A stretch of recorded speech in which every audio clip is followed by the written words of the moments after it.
pour ce que l'Esprit veut nous donner ce soir, je vais vous inviter à tourner dans Matthieu chapitre 24.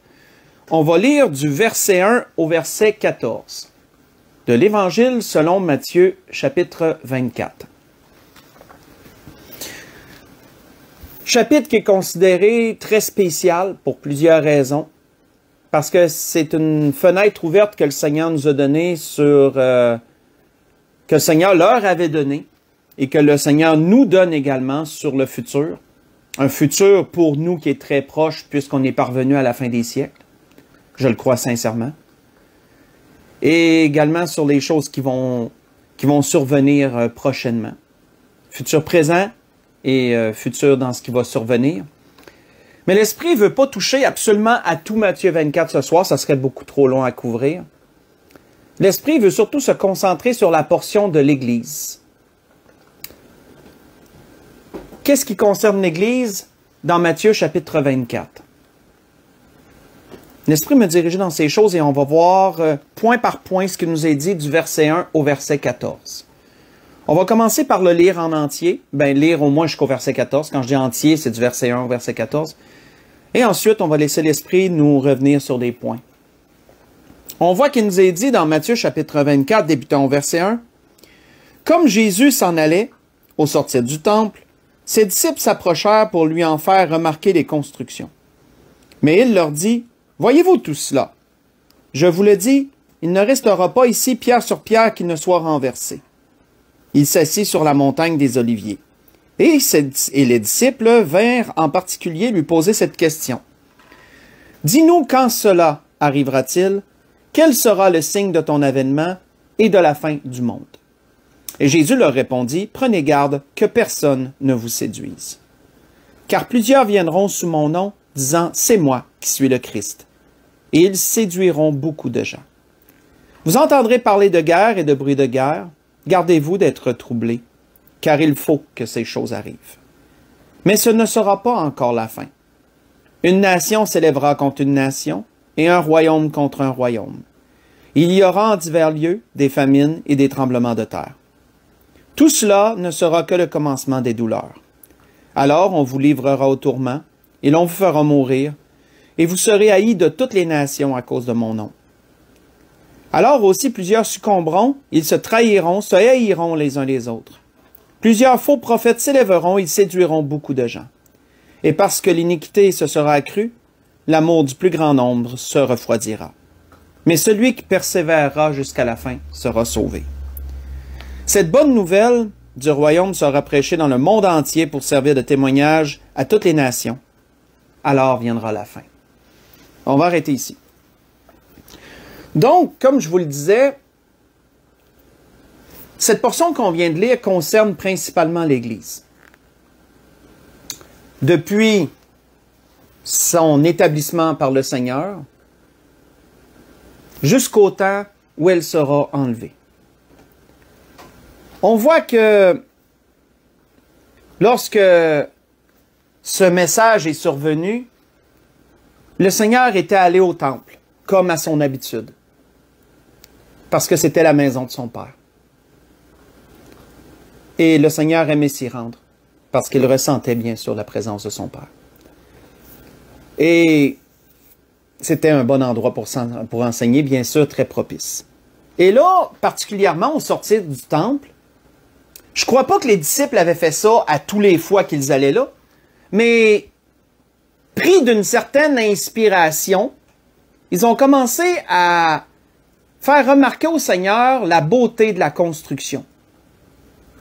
Et c'était pas anodin pourquoi qu'ils faisaient cela. Parce que, avant la naissance de Jésus, le roi de Judée, Hérode dit le Grand, voulant, comment je pourrais dire, marquer son règne, voulant que tout le monde admire la grandeur de sa gloire, avait décidé d'embellir le temple de Dieu. Il avait décidé de l'embellir pour que le temple soit le reflet de sa propre gloire à lui. Et donc, Hérode avait fait faire de grands ornements sur le temple, avait fait venir des pierres des pierres vraiment comme du marbre et des pierres exotiques, importées d'ailleurs, et les avait incorporées au temple. De sorte qu'il avait fait du temple une œuvre beaucoup plus, comment je pourrais dire, spectaculaire d'un certain point de vue que ce qu'il était originellement, plus sobre. Il en avait mis beaucoup. On dirait dans notre jargon que Hérode avait mis le paquet, on pourrait dire, pour que le temple soit le reflet de sa propre gloire. Qu'on dise, « Wow, Hérode le Grand a vraiment fait de belles choses », on pourrait dire. On voit que Marc, dans l'évangile de Marc, Marc, de la façon qu'il commente les paroles des disciples envers Jésus, est un peu plus exclamatif. Voici ce que Marc disait. Marc disait, « Maître, regarde quelle pierre et quelle construction! » Voyez ça dans Marc 13, verset 1. Un peu plus exclamatif que ce qu'on lit ici. Quelle pierre et quelle construction! Faisant référence à ce qu'Hérode le Grand avait fait ajouter au temple. Ce même Hérode, soit dit en passant, est le Hérode que lorsque Jésus est né, il a voulu le tuer. Parce qu'il n'acceptait pas, vers la fin de sa vie, Hérode était devenu très suspicieux. Il avait fait assassiner même certains de ses fils qu'il suspectait vouloir prendre son trône. Et lorsqu'on lui avait dit que le roi des Juifs était né, ben Hérode ne l'a pas pris du tout. Et il n'a pas eu aucun scrupule de faire assassiner tous les enfants de 2 ans et moins en espérant faucher la menace que ce qu'il croyait être une menace. Mais bien sûr, nous savons que Jésus avait été épargné, Dieu ayant averti ses parents et ses parents ayant fui en Égypte sous l'ordre de l'ange que Dieu avait envoyé pour eux. Et Hérode est mort entre-temps pendant que Jésus est en Égypte, ce même Hérode le Grand. Je referme cette parenthèse, c'était juste pour qu'on puisse un peu se situer. Et on voit que si on revient aux constructions magnifiques du temple et tout, Jésus n'a pas été outre mesure impressionné par tout ce que les disciples ont voulu lui faire remarquer. Jésus, au contraire, leur a donné une parole qu'on sait qui les a choqués, certainement les a choqués, les a vraiment surpris. Jésus leur a dit, il ne restera pas pierre sur pierre qui ne soit renversé. Puisque Jésus savait qu'après sa mort, à l'an 70 après Jésus-Christ, Titus, général de l'armée romaine, assiégerait la ville à cause d'une révolte et détruirait le temple. Il le démonterait en morceaux à cause de l'or que le temple contenait. Jésus savait ces choses d'avance, mais les disciples, non.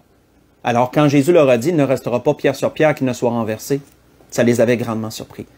Et on voit qu'ils ont demandé à Jésus de leur faire connaître les temps à venir. Dis-nous quand ça arrivera-t-il? Quand est-ce que ce temple sera détruit comme tu le dis? Quand est-ce que on va voir les signes de ton avènement, de ton retour? Et quand est-ce que ça sera la fin du monde?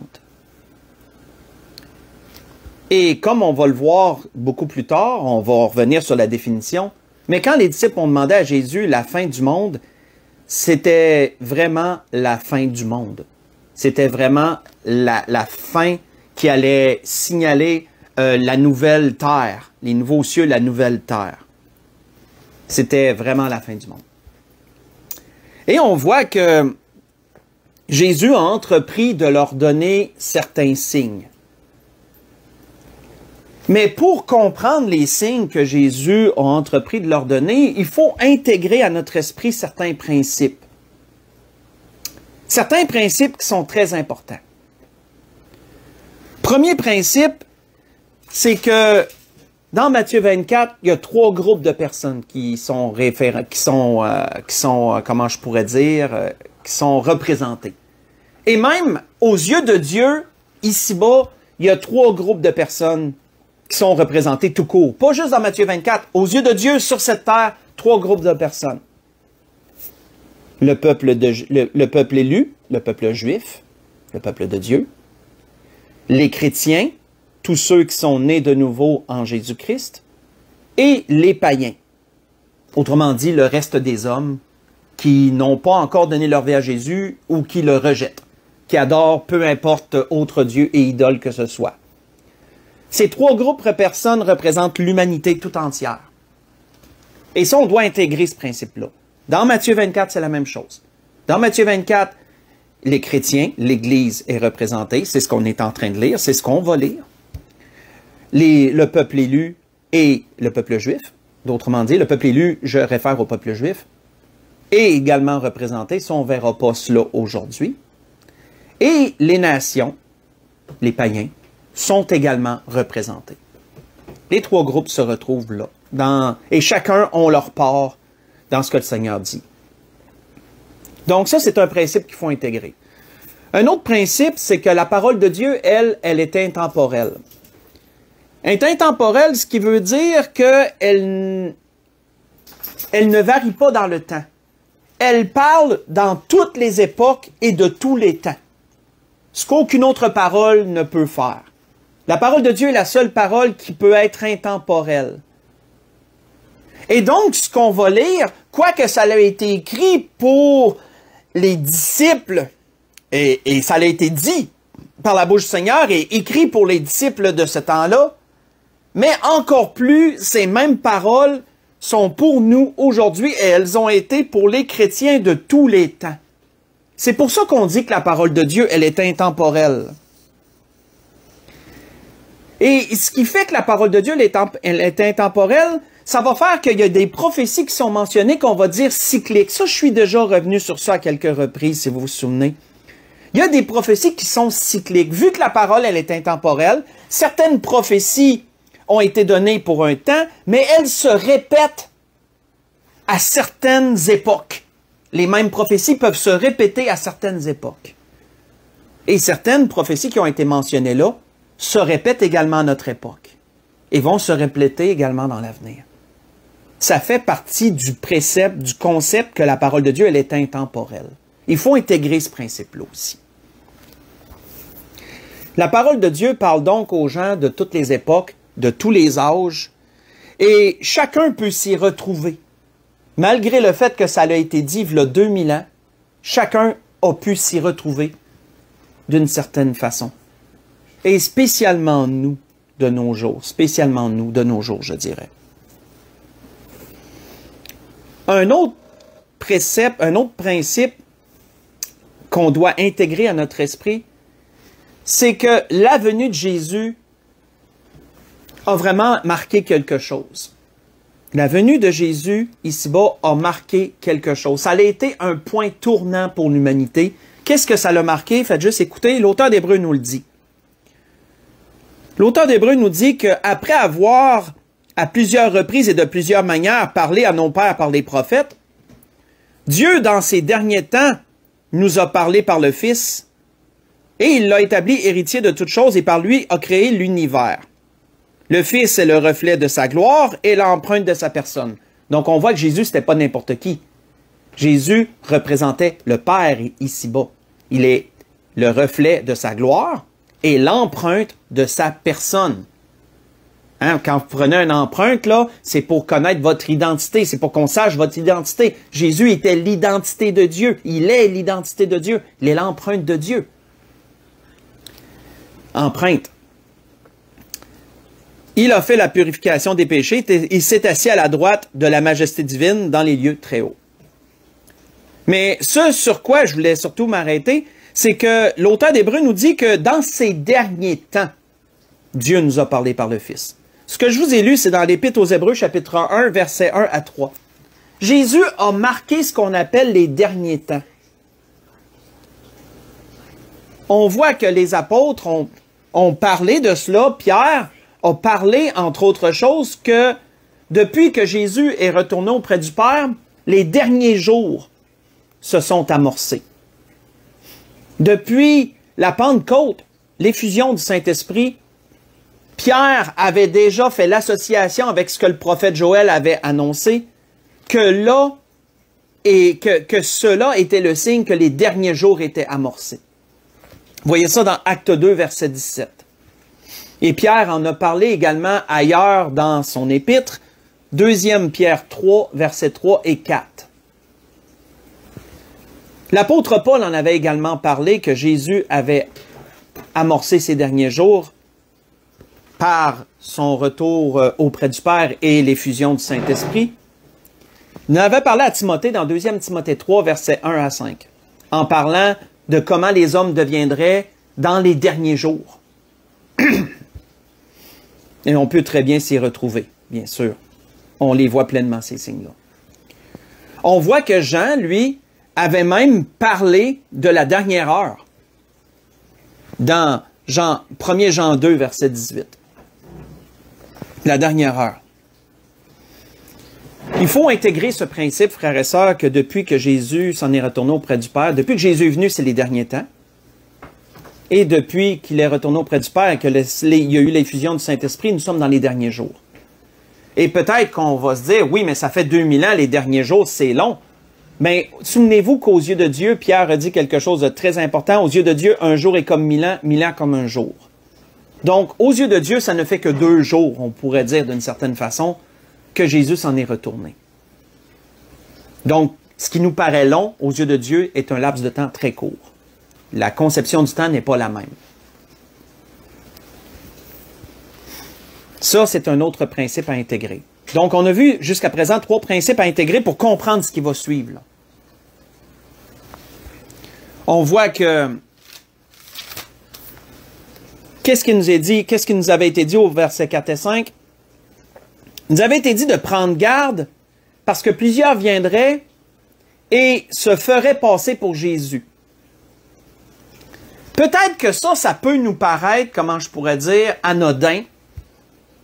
Peut-être qu'on n'a pas vraiment d'exemple, mais quand on creuse le sujet, et je vais sans doute vous surprendre comme moi j'ai été surpris personnellement quand j'ai creusé le sujet à fond, je peux vous dire qu'il y en a du monde qui se sont fait passer pour Jésus au fil des temps. Je vais vous donner les noms parce que j'ai fait cette recherche que je crois exhaustive cette semaine et j'ai resté surpris, frères et sœurs, par le nombre de personnes au fil des siècles qui se sont fait passer pour Jésus, pour le retour de Jésus, et qui ont séduit chacun dans leur temps beaucoup de gens. Je vous donne des noms, pas besoin de les noter, et je vais même vous dire leur nationalité, parce que on se rend compte que c'est un phénomène qui s'est passé un peu partout dans le monde. Dans les premiers siècles, il y a eu un homme qui s'appelait Simon de Pérée. C'est un juif qui s'est fait passer pour Jésus, dans le premier siècle. Dans le 2e siècle, il y a eu un homme du nom de Montanus, qui est un Turc, qui s'est fait passer pour Jésus. Dans le 4e siècle, il y a eu Sergius de Gaza, qui était de Gaza, qui s'est fait passer pour Jésus. Si on saute dans le temps et qu'on va dans les années 1700, il y a même eu une femme, Anne-Lee. Non, excusez, ça c'est celle d'après. C'est un homme qui s'appelait comme ça, Anne-Lee, de 1736 à 1784 aux États-Unis, qui s'est fait passer pour Jésus. Il y a eu un homme du nom de John Nichols Toms, 1799 à 1838 en Angleterre, qui s'est fait passer pour Jésus de son temps. Un autre du nom de Misra Ghulam, de 1835 à 1908 en Inde, qui s'est fait passer pour Jésus. En Inde, il s'est fait passer pour Jésus. Il y a eu un roi, d'une certaine façon, là, Haïlé Sélassie Ier, de 1892 à 1975, d'Éthiopie, qui s'est fait passer pour Jésus. Une femme du nom de Sun Myung Moon, qui se faisait passer pour la réincarnation de Jésus féminine. Donc un Jésus au féminin qui était revenu. Jésus était revenu sous forme féminine. Et elle se présentait comme telle. Et elle vient du Corée du Sud. Elle vient de la Corée. Son nom vous a probablement dit que c'était asiatique, là. Elle est venue dans les années 1920 à 2012. Ça fait pas si longtemps qu'elle est morte. Elle s'est fait passer pour le retour de Jésus, la réincarnation de Jésus en féminin. Il y a eu un homme du nom de Jim Jones, encore aux États-Unis, 1931 à 1978, Et certains que je vais vous nommer, à partir de là, existent encore aujourd'hui. Ce sont des gens que vous pouvez encore aujourd'hui voir sur YouTube et je vais vous nommer lesquels, si vous êtes curieux comme j'ai été curieux. Un Russe du nom de Sergei Torop, qui est né en 1961, il existe encore aujourd'hui. Vous pouvez le retrouver sur YouTube. Vissario, qui se fait appeler Vissario. Sergei Torop, surnommé Vissario, et il se fait passer pour Jésus. Il existe encore aujourd'hui. Vous pouvez retrouver des vidéos de lui sur YouTube. J'ai été les voir. Un homme du nom de José Luis de Jesus Miranda, qui vient de Porto Rico. Lui est décédé, par exemple, de 1946 à 2013. Un homme qui est encore vivant, Alan John Miller, d'Australie, qui se fait passer pour Jésus. Il est encore vivant. Vous pouvez le retrouver sur YouTube, lui aussi. Alan John Miller, 1962, et il est encore vivant. Et un dernier qui est encore vivant, qui s'appelle Inris Cristo, qui est brésilien et qui est né en 1948. C'est assez âgé, est encore vivant. Vous pouvez retrouver des vidéos de lui sur YouTube. Et il se fait passer, lui et tout, pour le Christ. Donc, voyez-vous, je vous ai nommé beaucoup de noms, là. Et ce sont tous des gens qui ont séduit beaucoup de personnes. Chacun. Et 3 de ceux que je vous ai nommés existent encore de nos jours et séduisent beaucoup de gens si vous allez voir leurs vidéos. Et ils se font tous passer pour le Christ. Donc, on a 3 Jésus, entre guillemets, qui se promènent sur la terre présentement. Selon eux, là. Je suis pas en train de dire que c'est vrai, là. Selon eux.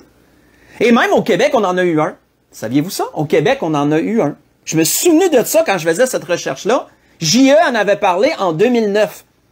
Un homme du nom de Marcel Pontbriand, qui, je crois qu'il est encore vivant, je ne suis pas sûr, qui s'était fait passer lui aussi pour Jésus et que séduit un certain groupe de personnes, mais à cause de certains scandales, il s'est exilé avec ceux qui l'ont suivi en Arizona. Et là, je ne sais pas s'il est rendu où, mais nous aussi, on a eu notre Jésus, entre guillemets, québécois. Donc, voyons-nous, quand que Jésus disait que plusieurs viendront en mon nom disant « c'est moi », c'est pas quelque chose, frères et sœurs, de banal, ça s'est vraiment passé, et on a eu à tous les siècles ça, à peu près à tous les siècles, qui est revenu de façon périodique. Si on continue, on voit que Jésus parlait ensuite de guerre. Jésus a parlé de guerre et de bruit de guerre. Jésus a parlé aussi de phénomènes terribles. Des guerres, bruit de guerre, mais aussi phénomènes météorologiques, signes dans le ciel, etc. On voit que Luc nous répertorie les paroles du Seigneur avec un peu plus de précision, avec quelques détails en plus. Et voici ce que Luc disait sur ces paroles du Seigneur. Luc avait dit, alors Jésus dit, une nation s'élèvera contre une nation et un royaume contre un royaume. Il y aura de grands tremblements de terre et en divers lieux des pestes, des famines. Et il y aura des phénomènes terribles et de grands signes dans le ciel. Dans Luc chapitre 21, versets 10 et 11. Si on s'arrête sur les guerres et les bruits de guerre, ben, comme plusieurs diront, on en a toujours eu. Même au temps où les disciples ont vécu, ils entendaient parler de guerre et de bruit de guerre. Mais c'était surtout, eux, à l'époque, c'était surtout entre leur nation et les Romains. Parce qu'on sait que les Juifs ont essayé plusieurs fois de se libérer du joug romain par eux-mêmes. Et donc, quand ils le faisaient, ben, il y avait des échos de guerre et de révolte. Donc, les disciples, eux, ont entendu ces échos-là de leur temps. Des guerres et des bruits de guerre. Mais qu'on voit que à toutes les époques, toutes les nations ont entendu parler de guerre et de bruit de guerre. Beaucoup moins avant, parce qu'ils n'avaient pas tous les moyens de communication qu'on a aujourd'hui. Hein, c'était surtout quand les gens voyageaient d'une place à une autre, ils pouvaient donner certaines nouvelles. Et souvent, les nouvelles étaient plus fraîches parce que ça pouvait faire un certain temps que ça s'était passé. Tandis que nous, aujourd'hui, On est dans l'ère de la communication. On est dans l'ère où tout ce qui se passe peut être instantanément su à la grandeur de la planète. Donc, des échos de guerre et de bruits de guerre, on en a à plein. À tous les jours, quand on ouvre la télé ou qu'on ouvre Internet, on a des guerres et des bruits de guerre en exemple. Dans les temps où on est rendu, ben, on sait qu'on a certaines guerres qui durent. On a la guerre entre la Russie et l'Ukraine, qui ça fait un peu plus de 2 ans maintenant que c'est commencé. On a la guerre entre Israël et le Hamas et le Hezbollah maintenant au Liban, qui est commencé depuis 1 an environ, pour ce qui est de la guerre contre Gaza. Contre le Liban, contre le Hezbollah, ça fait pas tellement longtemps que c'est recommencé. Mais contre Gaza, ça fait 1 an. C'est le 7 octobre que ça s'était passé, que ça avait déclenché. Donc la guerre qui est toujours en cours présentement, là. On voit que un peu partout dans le monde, il y a des guerres. Certaines, c'est plus des guerres intestinales, dans le sens que ça reste dans le propre pays. Comme des exemples comme au Yémen, au Soudan, au Sahel, au Mali, au Burkina Faso, au Niger. C'est tous des pays qui sont en guerre, mais intérieure. Donc, en termes simples, ça va pas bien dans le monde. Bien sûr, peut-être certains vont dire, ben c'est pas nouveau. Non. Mais les menaces s'amplifient en intensité, par exemple. Et ça, je crois qu'il y a personne qui pourrait contredire ça. On voit d'ailleurs que pas plus tard qu'hier, Vladimir Poutine a élargi son utilisation des armes de destruction massive. Il a fait la nouvelle, il a fait l'annonce pas plus tard qu'hier, à cause que les États-Unis ont permis à l'Ukraine d'utiliser des missiles longue portée qu'ils leur avaient fournis, mais qu'ils empêchaient d'utiliser jusqu'alors. Mais là, les États-Unis ont donné leur accord à l'Ukraine de les utiliser. Et là, ça a fait que Vladimir Poutine a haussé le ton et il a dit qu'il étendait les armes de destruction massive. Là, il donnait certaines restrictions, mais là, il élargit les restrictions, de sorte que plusieurs craignent pour une 3e guerre mondiale. Va-t-elle se produire? Personnellement, je ne le crois pas, mais quand même, la menace est encore plus intense, on pourrait dire. Donc, les guerres et bruits de guerre, oui. Quand on regarde les phénomènes météorologiques, encore là, certains vont dire que ça a toujours arrivé, mais il y a quelque chose, frères et sœurs, qui s'est ajouté dans la donne, c'est que quoi qu'il y ait eu plusieurs phénomènes météorologiques naturels, est venu l'avènement des technologies à géo-ingénierie. Et ça, c'est une chose qu'on ne doit pas nier, c'est que maintenant, les hommes sont capables de produire des événements, des catastrophes naturelles. Ben, on peut même plus les appeler naturelles. Les hommes sont rendus capables de produire des catastrophes sur demande. Les hommes sont rendus capables de faire des tremblements de terre. Ils ont les machines pour ça. Et ça date de 1950 et 60 que ça a été développé. Et ça s'est bien sûr beaucoup progressé. La technologie a beaucoup progressé dans ce sens. Les hommes sont capables de produire des ouragans, sont capables de produire des tsunamis. Les hommes sont capables de produire des pluies torrentielles. Ils sont capables de produire des feux ciblés. Des feux ciblés à certains endroits. Entre autres, ce qui est toujours sous investigation, c'est Maui. En Haïti, là, ce qui s'est passé à Maui, là, c'est toujours en investigation parce que c'est tout sauf naturel et plusieurs le démontrent, que ces feux-là sont tout sauf naturels. Et on pourrait donner d'autres endroits aussi, mais je vais me limiter à ça. Même les derniers ouragans qui s'est passé aux États-Unis, en Floride, c'est tout récent. Je les ai notés, les ouragans Helen et Milton sont enquêtés parce qu'ils ne sont pas naturels, selon plusieurs géologues, ils ne sont pas naturels, ces ouragans-là. Pourquoi? Parce que un ouragan, normalement, quand ça passe, ça va en ligne droite, puis ça balaye, puis ça continue son chemin. Et là, ces ouragans-là sont passés et ils ont même fait un retour, comme un boomerang, ils ont fait un retour et ça, c'est impossible. Selon plusieurs géologues, c'est impossible. Et donc, c'est comme s'il avait été contrôlé d'une certaine façon pour faire plus de dégâts dans une zone ciblée. Les hommes sont rendus capables de faire ça. Alors, faut toujours se souvenir, un autre principe qu'il faut intégrer, frères et sœurs, c'est que la Bible nous donne des faits. Ça, vous m'avez souvent entendu dire ça. Hein? La Bible nous donne des faits. La Bible nous dira pas, est-ce que c'est naturel, est-ce que c'est les hommes qui vont le produire? La Bible nous dit pas ça. La Bible va nous dire des faits. Si la Bible nous dit qu'il va y avoir des catastrophes, il va y avoir des pestes, il va y avoir des ci, des ça, ça peut être autant de causes naturelles que de causes humaines. Mais ça va être ça, parce que la Bible le dit, ça. Il y a indéniablement une augmentation de catastrophes, entre guillemets, naturelles, à cause que les hommes sont capables d'en produire. Et les hommes jouent avec la nature. Ils touchent à des choses très dangereuses qui peuvent leur échapper grandement. Les hommes peuvent dérégler la terre. Si ce n'est pas déjà fait, ils sont capables de la dérégler. À cause de tous ces jouets-là qu'ils ont, puis qui essayent de jouer à Dieu avec tout ça, en produisant pluie, feu, tremblement de terre, etc., quand c'est pas supposé de se faire ça. Donc, ce que la parole dit, ce que Jésus annonçait, est d'actualité de nos jours. Très d'actualité même, je dirais.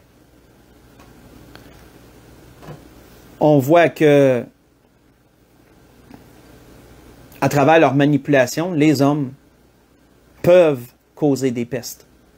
Et des phénomènes terribles dans le ciel vont suivre. Avec un malade mental comme Bill Gates qui veut masquer le soleil, qui veut essayer de masquer les rayons du soleil pour supposément sauver la planète d'un réchauffement climatique, on peut s'imaginer le pire. Et ça, c'est rien qu'un exemple parmi tant d'autres. Si on pense à tout, entre autres choses, toujours le même homme, toujours le même malade mental qui a relâché à travers les États-Unis à maints endroits des maringouins génétiquement modifiés qui supposément sont inoffensifs, ben il y a certaines maladies qui sont capables de propager qui normalement ne devraient pas être là, ces maladies-là. Il y a toutes sortes de choses comme ça quand on se met à regarder un peu partout, là, on peut voir que beaucoup de choses vont... il va y avoir des catastrophes qui vont suivre toutes ces choses-là. Ça, c'est sans compter toute l'alimentation des GMO, les légumes génétiquement modifiés. Tout ça, là. Tout ça, les semences qui sont de plus en plus corrompues par tout ce qui est modifié génétiquement, etc. Beaucoup de choses en perspective qui ne sont pas vraiment de bon augure pour l'humanité, entre autres. On voit que, qu'est-ce qu'il nous est dit aussi quand on continue? On voit qu'il est parlé que Jésus disait que on allait livrer les disciples au tourment. Jésus disait au verset 9, « Alors on vous livrera au tourment. » On vous livrera au tourment, puis vous allez être persécutés. Il est vrai, frères et sœurs, que les premiers disciples ont été persécutés. Hein, dès les Actes chapitre 12, versets 1 et 2, on voit que Jacques est mort en martyr, le premier apôtre à mourir en martyr. Et on sait, quand on lit la vie des apôtres, on ne la retrouve pas dans la Bible, mais on peut trouver des livres historiques qui en parlent, des traces historiques, que tous les apôtres sont morts, torturés d'une façon ou d'une autre pour le témoignage de Jésus-Christ. On peut s'imaginer, nous, combien de fois j'ai entendu des gens dire « Ah, ben on n'est pas rendu là encore pour nous parce qu'au Canada, ben on n'est pas trop persécutés. » Mais frères et sœurs, il faudrait arrêter de se regarder le nombril puis regarder un peu ce qui se passe autour du monde pour voir que ce que le Seigneur annonçait, c'est d'actualité de nos jours. J'ai fait des recherches et un organisme qui s'appelle Open Doors, c'est un organisme chrétien qui recense la persécution chrétienne mondiale. Et selon cet organisme, leur dernier recensement 2024, il y aurait au-dessus de 365 millions de chrétiens qui sont persécutés à travers le monde. Et quand je parle de persécutés, je ne parle pas juste qu'ils reçoivent des petites tapes à la main et qui se font dire « touche pas, fais pas ça ».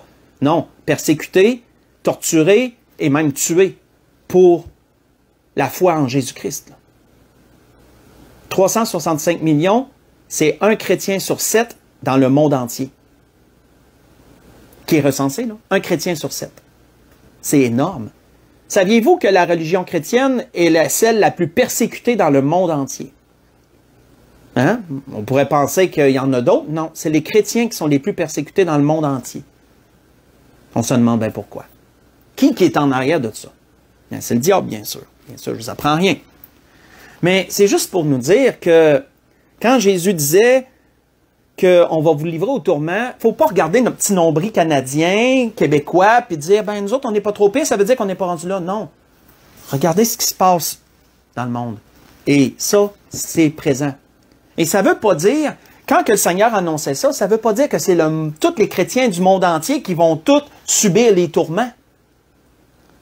Peut-être que dans certains pays, comme nous, dans certaines régions, on va moins intensément subir des persécutions, mais que dans d'autres pays, ils vont intensément subir des persécutions.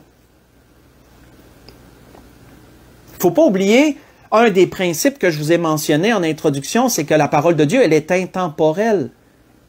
Elle est intemporelle et elle touche au monde entier. Elle n'a pas de frontières, la parole de Dieu. D'ailleurs, quand on regarde certains pays qui ont été malheureusement pour eux recensés comme étant les plus persécuteurs de chrétiens, on retrouve la Corée du Nord, sans grande surprise, la Chine, sans grande surprise non plus, l'Afghanistan, la Somalie, le Pakistan, l'Inde aussi, le Niger, le Nigeria. Hein, majorité musulmane, majorité arabe, musulmans, eux autres, c'est les plus grands persécuteurs de chrétiens, les musulmans. Surtout les extrémistes. On voit qu'est-ce qu'il nous dit, qu'est-ce que le Seigneur disait par la suite. Le Seigneur parlait de faux prophètes. Et là, on voit qu'il y a une différence entre ceux qui se font passer pour le Christ que je vous ai énuméré précédemment et les faux prophètes. Les faux prophètes sont plus pernicieux. Pourquoi? Parce que c'est des fausses croyances tirées du christianisme, de là qui sont appelés prophètes, de là qui reçoivent le terme prophète. C'est tiré du christianisme, mais ça tord les Écritures et ça séduit beaucoup de gens. C'est pour ça que même, comme Jésus avait averti que plusieurs viendront en mon nom disant « C'est moi qui suis le Christ » et ils séduiront beaucoup de gens, mais vous voyez qu'au verset 11, c'est la même chose, mais pour les faux prophètes. Hein, plusieurs faux prophètes s'élèveront, ils séduiront beaucoup de gens. Nous avons de nos jours des mouvements qui sont sortis de la chrétienté, mais qui ont tordu les Écritures et amené tout cela à un autre niveau et qui séduisent beaucoup de gens. On est présentement dans cette séduction-là. Je parle de faux mouvements, et j'ai déjà touché à ces noms-là, mais des faux mouvements comme le Word of Faith, l'Évangile de prospérité, le dominionnisme. Ce sont trois faux mouvements qui ont été tirés de la chrétienté et qui sont très populaires, sont très en vogue avec des prédicateurs qui ont des prédicateurs charismatiques qui sont vraiment, vous pouvez les retrouver sur YouTube et peut-être même vous avez déjà entendu certains de leurs sermons, puis ça semble être bien beau quand vous les écoutez parler, mais quand vous vous arrêtez sur leur vie et sur leur doctrine, ça sent pas bon. Ça sent pas bon. Et Jean avait raison de dire ceci. Jean, qu'est-ce que Jean nous avait dit sur cela, sur ces mouvements-là, et c'était un avertissement pour nous. On voit que Jean avait mentionné ceci. « Bien-aimés, n'ajoutez pas foi à tout esprit, mais éprouvez les esprits pour voir s'ils sont de Dieu. » Est-ce que c'est selon les Écritures? Première chose sur laquelle on base. Est-ce que c'est biblique? Sur tous les aspects. Pas juste, « Ah, mais ça parle de Jésus, c'est correct. » Non. On peut parler de Jésus puis dire complètement des choses contraires à ce que Jésus a fait. Il faut que ça soit biblique. Est-ce que c'est biblique? Est-ce que ça suit la logique de la parole de Dieu aussi? La logique biblique. Moi, j'appelle ça la logique biblique. Parce que Dieu agit toujours de la même façon. Hein? Dieu dit, il est le même hier, aujourd'hui, éternellement. Éprouvez les esprits pour voir s'ils sont de Dieu, car plusieurs faux prophètes sont venus dans le monde, et reconnaissez à ceux-ci l'Esprit de Dieu. Tout esprit qui se déclare publiquement pour Jésus-Christ venant en chair est de Dieu, et tout esprit qui ne se déclare pas publiquement pour Jésus n'est pas de Dieu, c'est celui de l'Antéchrist, dont vous avez appris la venue et qui maintenant est déjà dans le monde. Dans 1 Jean chapitre 4, j'ai lu versets 1 à 3. Et vous savez, quand on parle d'antéchrist, il faut comprendre une chose. Antéchrist peut aller dans deux sens. Ça peut aller qui s'élève contre Christ, comme Jean le disait. Mais antéchrist peut vouloir dire aussi qui déroge de Christ. C'est pas juste contre Christ, c'est pas juste de dire Christ n'existe pas, mettons, je mets l'extrême là. Ça peut être aussi Christ existe, mais vous l'avez mal compris, c'est pas vraiment comme ça qu'il est. Il est d'une autre façon. Ça peut être des mouvements qui amènent la confusion et qui détournent de la vérité et qui amènent vers un faux évangile, même si ça parle de Jésus, peuvent être des mouvements antéchrist. Je ne sais pas si on le savait. Ce qui détourne de la vérité, ce qui, même si c'est pas contre directement, mais ça tord le sens et que ça détourne de l'original, c'est antéchrist également. Je vous l'apprends si vous ne le saviez pas. Et Satan a toujours pour but à travers cela d'égarer les croyants, bien sûr, de les égarer. Si tu peux pas si tu peux pas les détourner de la foi, ben, trompe-les, hein, trompe leur foi. C'est un peu la logique du diable. Si tu peux pas leur faire croire que Jésus n'existe pas, ben, correct, approuve-les dans ce que Jésus existe, mais amène-la beaucoup de confusion. Tords leur vision de Jésus et amène-les ailleurs dans quelque chose qui est faux. Satan joue sur plusieurs tableaux en même temps, je vous apprends rien. On voit que le Seigneur disait, verset 12, que parce que l'iniquité se sera accrue, la charité du plus grand nombre va se refroidir. Il faut savoir, frères et sœurs, que plus le péché s'installe, plus l'amour déménage. Plus le péché s'intensifie, monte en puissance, plus que l'amour va perdre de sa portée. Et c'est le phénomène qu'on voit de nos jours. Le péché est rendu public. Le péché, Satan ne se cache plus. Je l'ai dit plusieurs fois, Satan ne se cache plus. Comment je pourrais dire, il choque notre jeunesse. Satan corrompt notre jeunesse à travers tout ce que vous connaissez qui se propage dans les écoles. J'en ai parlé à plusieurs reprises et de beaucoup d'autres choses.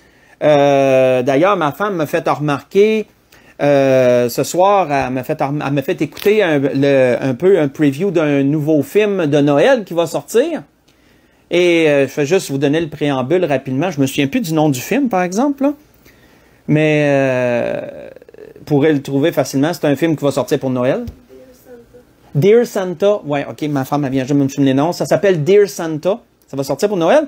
Et c'est un jeune garçon qui veut écrire une lettre au Père Noël, mais il se trompe puis il écrit une lettre à Satan. Parce que vous savez que Santa, hein, en anglais, Santa représente le Père Noël.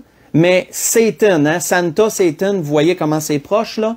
Mais il écrit une lettre à Satan, puis c'est plutôt Satan qui vient se présentant comme étant le Père Noël, un gars tout gentil et pas trop inoffensif, qui est juste taquin un peu. On est de plus en plus en train de présenter cette image du diable qui est pas si méchant que ça, en fin de compte. C'est toutes des choses pour corrompre, mais ça, c'est le péché, hein.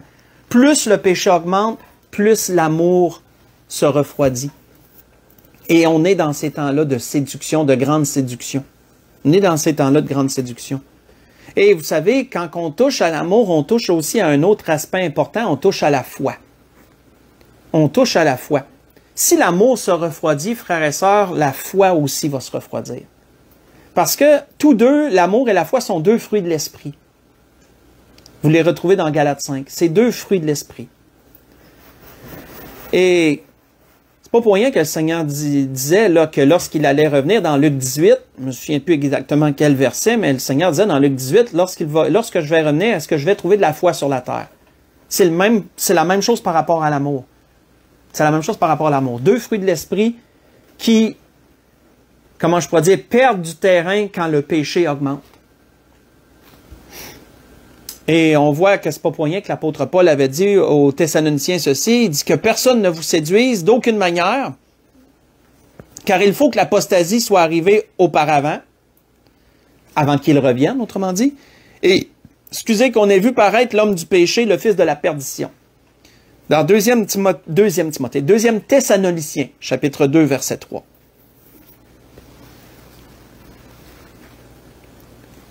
On voit un autre point, et là on s'en va vers la conclusion tranquillement, mais on voit un autre point. Verset très important, verset 13, qui a suscité beaucoup de questionnements, où le Seigneur disait, mais celui qui persévérera jusqu'à la fin sera sauvé. Qu'est-ce que le Seigneur voulait dire par là? Parce que beaucoup m'ont déjà posé la question, et je sais que beaucoup se sont posé la question. Qu'est-ce que le Seigneur a voulu dire par là? Là, il faut aller creuser un peu plus et regarder, bien sûr, à mon habitude, vous le savez, les mots grecs. Parce qu'il faut vraiment faire ressortir qu'est-ce que ça veut dire. Donc, celui qui persévérera jusqu'à la fin sera sauvé. Ça, on s'arrête sur le terme « sauvé ». Le terme « sauvé » ici vient du mot grec « sozo ». Sozo qui veut dire deux choses. Ça veut dire deux choses, sozo. Et c'est le contexte qui va définir vers quel sens que ça va. Premièrement, ça veut dire délivrer du danger, de la destruction, garder sain et sauf. Donc, être délivré d'un danger quelconque. En passant, le salut par grâce, être sauvé, sozo, ça s'applique à ça. Mais sozo peut aussi vouloir dire délivrer des peines du jugement de Jésus. Être délivré du jugement du Seigneur, le tribunal, autrement dit, de Christ. Être délivré du jugement. Sozo peut vouloir dire ça aussi. Celui qui persévérera jusqu'à la fin sera sauvé. Sozo s'applique dans deux sens, et ça s'applique autant à un groupe qu'à un autre. Dans un premier temps, sozo s'applique au salut par grâce, que quand tu acceptes Jésus comme ton sauveur, tu es sauvé de l'enfer, tu es sauvé d'un danger, tu es sauvé de la condamnation éternelle. Sozo s'applique à ce sens-là aussi. Danger peut prendre plusieurs sens. Hein? Quelqu'un qui serait délivré d'un danger pour sa vie physique, on voit des exemples dans la parole, j'en ai pas à vous donner là, mais on voit des exemples dans la parole où que telle personne a été délivrée de tel danger, ben, le mot sozo s'appliquait aussi. C'est délivré d'un danger. Mais on voit aussi que cette phrase a été dite à certains endroits pour ceux qui auraient à physiquement donner leur vie pour Jésus. Celui qui persévérera jusqu'à la fin sera sauvé. Dans un cas comme dans l'autre, frères et sœurs, ça s'applique à tous les groupes de chrétiens. Ça s'applique à chacune des situations. Si nous participons à l'enlèvement, ça s'applique à nous. Celui qui persévérera jusqu'à la fin sera sauvé. Autrement dit, il prendra l'enlèvement. Il va être délivré du danger de la grande tribulation. Ça s'applique à ceux qui vont mourir, comment je pourrais dire, de leur mort naturelle. Faut persévérer jusqu'à la mort. Hein? Faut persévérer jusqu'à la mort dans le Seigneur pour être sauvé, dans le sens pour éviter le jugement éviter le jugement du Seigneur. Parce que si quelqu'un se détourne du Seigneur et meurt dans cet état d'égarement du Seigneur, mais il aura à faire face au jugement du Seigneur. Et ça s'applique à ceux qui seront persécutés dans leur vie et qui devront physiquement mourir pour le Seigneur. Ils devront persévérer jusqu'à la fin, devront persévérer jusqu'à la fin pour être sauvés. Autrement dit, tu ne peux pas renier le Seigneur, autrement dit, lorsque tu dois donner ta vie pour lui. Parce que le Seigneur avait averti de quelque chose de très grave en ce sens. Le Seigneur avait dit ceci, faites juste écouter, pour ceux qui auront à donner physiquement leur vie, et les apôtres ont eu à faire ça en passant, hein? Puis les apôtres ont préféré mourir que de renier le nom du Seigneur. Et comme je vous l'ai mentionné, de par le monde, on a des frères et sœurs qui sont persécutés au point de mourir pour leur foi. Et quand tu es face à la mort, à savoir, est-ce qu'on te tue si tu ne renies pas Christ? Mais tu ne peux pas le renier, là. Tu ne dois pas le renier. Si tu persévères jusqu'à la fin, tu seras sauvé, dans le sens que tu seras tu éviteras le jugement du Seigneur. Pourquoi? Parce que qu'est-ce que le Seigneur disait pour ceux qui le renieraient? C'est pourquoi, disait le Seigneur, quiconque me confessera devant les hommes, je le confesserai aussi devant mon Père qui est dans les cieux. Mais quiconque me reniera devant les hommes, je le renierai devant mon Père qui est dans les cieux. C'est grave, là, ça. Là. Ça, vous voyez ça dans Matthieu 10, verset 32 et verset 33. Si tu as donné ta vie physique pour le Seigneur, renie-les pas. Parce que si tu le renies pour sauver ta vie, tu auras à faire face à son jugement. Donc, c'est pour ça que ça s'appliquait, cette phrase-là, que celui qui va persévérer jusqu'à la fin sera sauvé. Ça s'applique dans tous les sens, en fin de compte. Dans tous les sens. Que ce soit le chrétien qui persévère jusqu'à sa mort, comme l'apôtre Paul avait dit dans 2 Thessaloniciens, j'ai combattu le bon combat, j'ai achevé la course, j'ai gardé la foi. Il a persévéré jusqu'à la fin. Et il est sauvé dans le sens qu'il évite le jugement du Seigneur parce qu'il a conservé sa foi jusqu'à son dernier souffle. Que ce soit celui qui va prendre l'enlèvement de l'Église, ben, s'il persévère jusqu'à la fin, il sera sauvé. Il sera délivré des tourments de la grande tribulation, sera délivré des dangers de la grande tribulation. Et celui qui physiquement a donné sa vie pour le Seigneur doit également persévérer jusqu'à la fin pour être sauvé. Donc, comme vous voyez, le mot sozo s'applique en 2 sens et dans chaque contexte, on retrouve un peu le sens, dans chaque contexte. Mais, un autre point est important. On voit que Marc disait également sur ce point, avant d'enchaîner avec la conclusion, Marc disait également sur ce point que quiconque, Marc reprenait un peu les paroles que je vous ai dites dans Matthieu et les amenait dans un sens, je dirais, apportait un autre éclairement sur ce même point à propos de l'avertissement du Seigneur. Marc disait, « Car quiconque aura honte de moi et de mes paroles, disait Jésus, dans cette génération adultère et pécheresse, le Fils de l'homme aura honte de lui quand il viendra dans sa gloire, dans la gloire de son Père avec ses saints anges. » Donc, ça l'ajoute un peu au sérieux de la chose. Hein. Vous voyez ça dans Marc 8, verset 38, en passant. Et pour conclure, on va regarder le dernier point, et on va avoir couvert ce qui touche l'Église, du moins en partie dans Matthieu 24. Pour conclure, on va regarder le dernier point, où le Seigneur disait, « Cette bonne nouvelle du royaume sera prêchée dans tout le monde entier pour servir de témoignage à toutes les nations. Alors viendra la fin. » De quelle fin on parle ici? De quelle fin on parle? Parce que ça peut porter à confusion. Ça peut porter à confusion. Et c'est là qu'on va vraiment définir la différence entre ce que les disciples ont demandé, quand sera la fin du monde, et la fin qui est mentionnée ici. Est-ce que c'est la même chose? Non, c'est pas la même chose en passant. On voit que la fin qui est mentionnée au verset 3, hein, dans la question que les disciples ont posée, quelle sera la fin du monde? Il faut regarder 2 mots en grec, fin et monde. Fin, à cet endroit-là, verset 3, se dit son teleia, qui veut dire fin, achèvement, consommation, et monde qui se dit aion qui veut dire pour toujours, perpétuité, à perpétuité du temps, éternité. Donc, autrement dit, la question des disciples, c'est là que je vous disais pourquoi que j'étais convaincu que les disciples demandaient vraiment quelle sera la fin du monde, genre vraiment, là, quand est-ce que ça va s'arrêter, là? Parce qu'ils demandaient sunteleia eion, autrement dit, la fin, l'achèvement pour l'éternité, l'achèvement des temps, l'achèvement de la perpétuité des temps. Autrement dit, ça peut clarifier un peu la chose.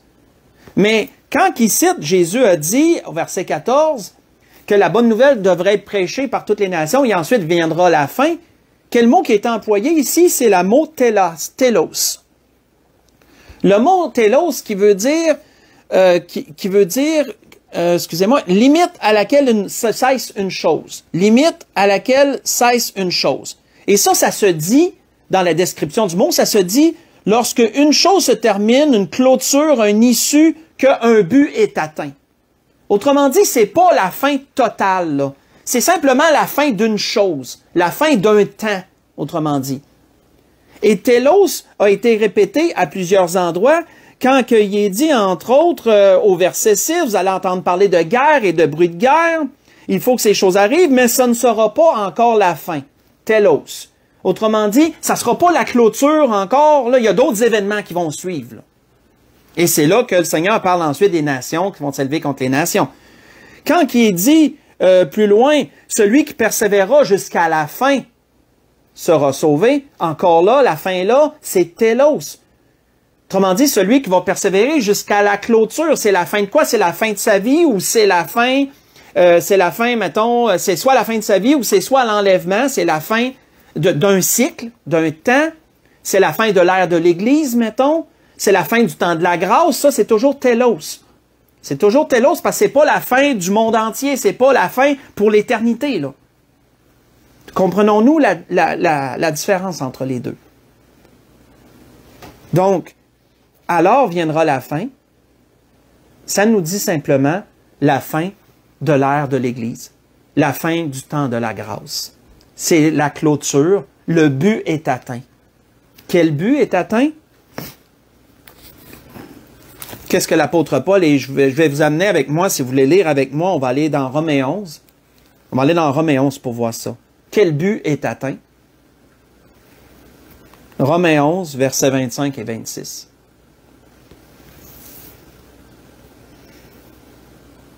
Qu'est-ce que l'apôtre Paul disait aux Romains? Romains 11, versets 25 et 26. L'apôtre Paul disait, « Car je ne veux pas, frères, que vous ignoriez ce mystère, afin que vous ne vous regardiez point comme sages. Une partie d'Israël est tombée dans l'endurcissement, jusqu'à ce que la totalité des païens soit entrée.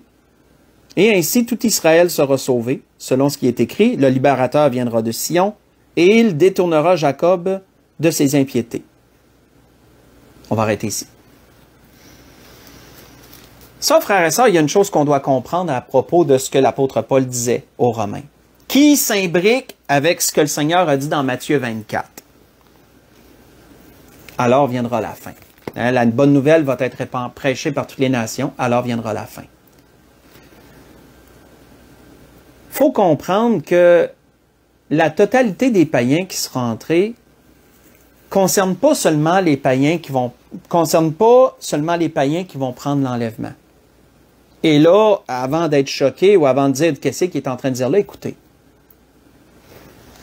Ceux qui vont donner leur vie pendant la première moitié de la grande tribulation, là, ceux qui vont mourir pour le Seigneur, là, ceux qui vont accepter le Seigneur après l'enlèvement de l'Église, et qui seront des chrétiens tièdes qui seront restés et qui devront physiquement donner leur vie puisqu'ils n'ont pas été capables de la donner pendant le temps de la grâce.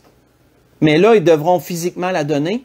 Que ce soit des nouveaux convertis ou que ce soit des chrétiens tièdes qui vont devoir se reprendre en main et donner physiquement leur vie, bien, ces chrétiens-là font également partie de l'Église, même s'ils n'ont pas pris l'enlèvement.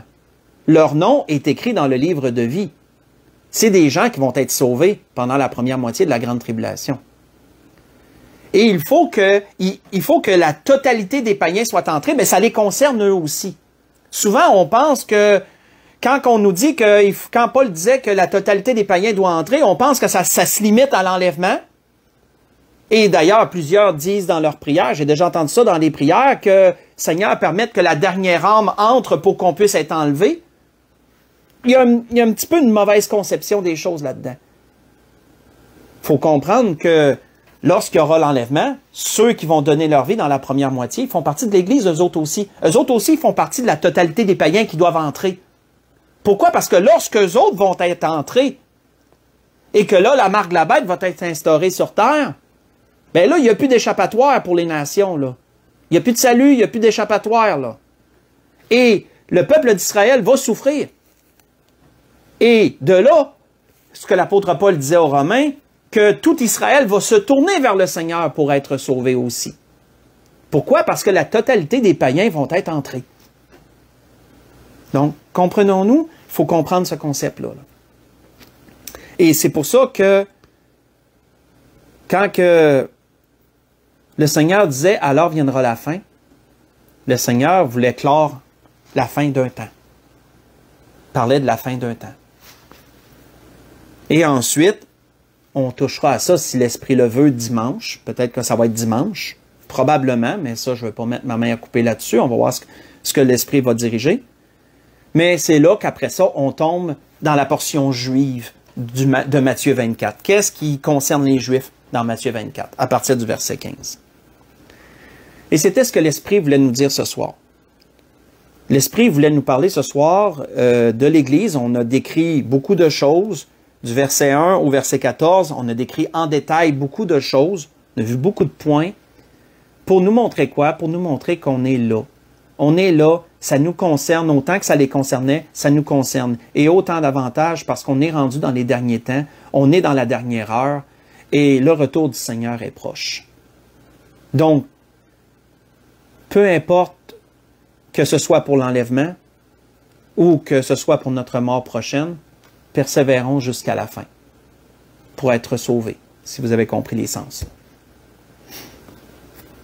Donc, dans toutes ces choses, je voudrais vous souhaiter à tous et à toutes un bon restant de soirée, bon restant de semaine. Que le Seigneur vous bénisse et qu'il vous conduise en toutes choses, dans tous vos besoins. Et pour l'Église de l'Espérance, on va se dire à dimanche. Donc, soyez bénis, bonne fin de soirée.